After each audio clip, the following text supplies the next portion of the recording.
시청자 여러분 안녕하십니까? VOA 뉴스투데이 시작합니다. 북한 경제 성장률이 올해 마이너스 6%로 급락해 1990년대 중후반 고난의 행군 시기 이후 최악을 기록할 것이라는 전망이 나왔습니다. 신종 코로나 바이러스 여파로 중국의 경제가 둔화한 데 따른 타격이 클 것이라는 지적입니다. 첫 소식 김영권 기자가 보도합니다. 국제 주요 신용평가사인 피치사나 피치솔루션스는 최근 발표한 보고서에서 북한 경제가 올해 6% 역성장할 것으로 전망했습니다.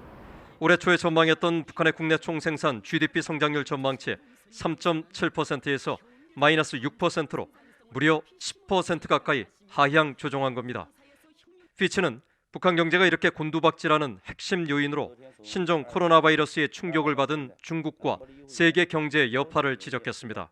지난해 6.1%를 기록했던 중국의 경제 성장률이 올해 1.1%로 급격히 떨어지고 세계 경제도 최소한 3% 이상 하락하는 데 따른 영향을 받을 것이란 겁니다. 피치가 전망한 북한의 올해 경제 성장률 마이너스 6%는 고난의 행군 시기인 1997년에 기록한 마이너스 6.5% 이후 23년 만에 최악의 수치입니다. 1990년대 중후반 옛 소련 붕괴 후 국제적 고립과 자연재해 등으로 북한 주민 최대 300만 명이 굶어 죽은 것으로 알려진 고난의 행군 시기처럼 상황이 어려워질 수 있다는 겁니다. 피치솔루션스 경제 분석가들은 북한 정권의 핵미사일 개발에 따른 국제사회의 대규모 제재로 북한의 자금 공급원이 고갈됨에 따라 북한 정부의 경제 활동은 더 힘들어진 것으로 분석했습니다. 실제로 중국 해관총서와 한국 국정원에 따르면 북한 대외 무역의 95% 이상을 차지하는 중국의 경우 지난 1분기 교역 규모가 전년에 비해 절반으로 줄었고 지난달은 2,400만 달러로 전년 같은 기간보다 무려 10배가 줄었습니다. It's pretty clear they're having a bad time now, and the economy probably is in decline. So I don't have any problem with the idea that they would fall. 북한 경제 전문가인 브라운 교수는 개인적으로 올해 북한의 경제 성장률은 마이너스 5% 정도로 고난의 행군 시기보다는 나을 것으로 전망했습니다. 하지만 그동안 성장세를 보였던 북한의 민간 경제가 위축되고 있어 경제 악화에 추가 변수가 될 수 있다고 지적했습니다. 벤자민 실버스타인 미 외교정책연구원도 VOA에 북한의 상황이 좋지 않다면서도 고난의 행군 시기와는 아직 차이가 있어 보인다고 말했습니다. 이런 가운데 피치가 지난주 미국의 올해 경제 성장률을 마이너스 5.6%, 한국은 마이너스 1.2% 등으로 전망하면서 미국과 한국 정부는 마이너스 성장을 막기 위한 대규모 재정 투입 등 추가 경기 부양책을 속속 발표하고 있습니다.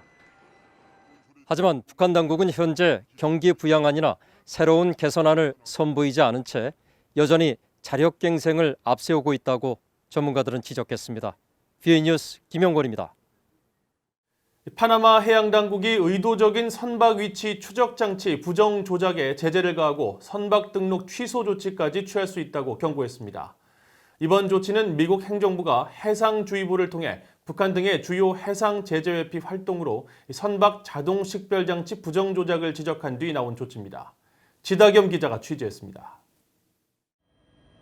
파나마 해양당국은 최근 게시한 공고문을 통해 파나마 등록 선박 중 허가 없이 선박 자동 식별 장치와 선박 장거리 위치 추적 장치 작동을 정지하거나 조작하는 경우 파나마 관할 수역 내에서 제재를 받을 수 있다고 경고했습니다.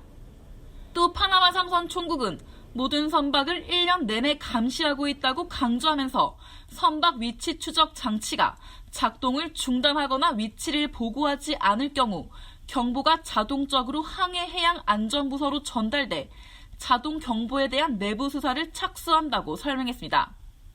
특히 선박이 위치 추적 장치 부정 조작 행위를 정기적으로 실행했다고 판단될 경우 선박 등록을 취소하거나 선박 등록에서 삭제할 수 있다고 적시했습니다. 또 지난해 8월 결의에 따라 관련 선박들은 최대 1만 달러까지 벌금형을 선고받을 수 있다고 경고하면서 추가 제재를 피하기 위해 파나마 등록 선박들이 국내 법안과 파나마가 비준한 국제 규약에 대한 완전한 준수를 해야 한다고 강조했습니다. 파나마 당국의 이번 공고는 특정 사례를 명시하지 않았습니다. 하지만 앞서 유엔 안보리 대북 제재 전문가 패널과 미국 행정부는 선박 위치 추적 장치 작동 불능과 부정적 조작을 선박과 환적 등 해상에서 북한의 주요 제재 회피 수단으로 지목하고 있습니다.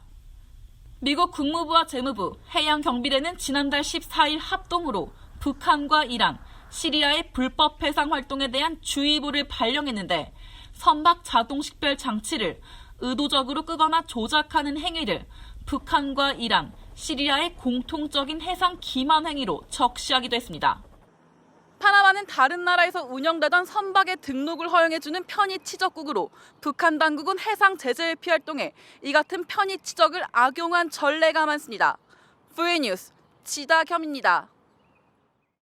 도널드 트럼프 미국 대통령이 문재인 한국 대통령과 전화 통화를 하고 올해 말 열리는 주요 7개국 G7 정상회의 개최 문제를 비롯한 여러 현안을 논의했다고 백악관이 밝혔습니다. 백악관은 1일 보도자료에서 미한 양국 정상이 전화회담을 통해 신종 코로나 바이러스 극복과 세계 경제 회복 방안을 비롯해 다양한 경제 안보 현안을 논의했으며 올해 말 미국에서 개최될 예정인 주요 7개국 G7 정상회의 진전에 대해서도 논의했다고 밝혔습니다. 앞서 트럼프 대통령은 지난달 30일 당초 6월로 예정됐던 G7 정상회의를 연기하면서 G7 국가가 아닌 한국과 호주, 러시아, 인도도 초청하고 싶다며 주요 11개국 체제로의 전환 가능성을 시사한 바 있습니다. 이날 한국 청와대도 문 대통령이 트럼프 대통령과 15분간 전화회담을 한 사실을 공개하고 한국은 트럼프 대통령의 초청에 응할 것이며 방역과 경제 면에서 역할을 다하고자 한다는 뜻을 트럼프 대통령에게 전했다고 밝혔습니다. 데니얼 글레이저 전 재무부 테러 금융 담당 차관보는 북한의 불법 금융 활동을 완전히 차단하기 위해서는 중국이 북한을 국제 금융 시스템으로부터 완전히 차단시키는 전략적인 결정을 해야 한다고 밝혔습니다. 글레이저 전 차관보는 1일 VOA와의 인터뷰에서 최근 미국 법무부가 북한 자금 돈 세탁에 관여한 혐의로 북한인과 중국인 33명을 기소한 사실을 공개한 것과 관련해 북한은 대북 제재 상황 속에서도 제재를 회피할 방법을 찾고 있다며 이같이 밝혔습니다. 글레이저 전 차관보는 또 북한에 대한 미국의 최대 압박은 영내 국가들과의 공조가 필요하다면서 특히 북한의 미국 금융 시스템 접근을 규명하고 차단을 위해서는 중국의 강력한 공조가 필수적이라고 말했습니다. 북한의 핵 개발과 새로운 위협으로 떠오르는 중국에 맞서 미국과 한국, 일본은 상설화된 3국 공조 체제를 더 강화할 수 있는 제도화가 필요하다는 지적이 나왔습니다. 미국 내 민간단체 카네기 국제평화재단이 1일 주최한 안보 공조 관련 토론회에서 캐트린 보토 카네기 국제평화재단 아시아 프로그램 연구원은 북한과 중국의 위협에 대응하기 위해서는 미한일 상호 운용성 관점에서 현재 구축된 상설화된 3자 간 공조 체제를 더 강하게 해야 한다며 이같이 밝혔습니다. 보토 연구원은 그러면서 미국과 한국의 미한 동맹은 방위비 분담금 특별협정 협상 난항으로 많은 손상을 입고 있다고 지적하고 한국과 일본은 한일 군사정보보호협정 지소미아 철회 여부를 둘러싼 갈등을 예로 들며 한 번 파괴되면 다시 구축하기 힘든 수많은 공조 체제들이 지난 수년간 양국 간 긴장으로 악화됐다고 말했습니다. 이상으로 VOA 뉴스투데이를 마칩니다. 시청해주신 여러분 고맙습니다.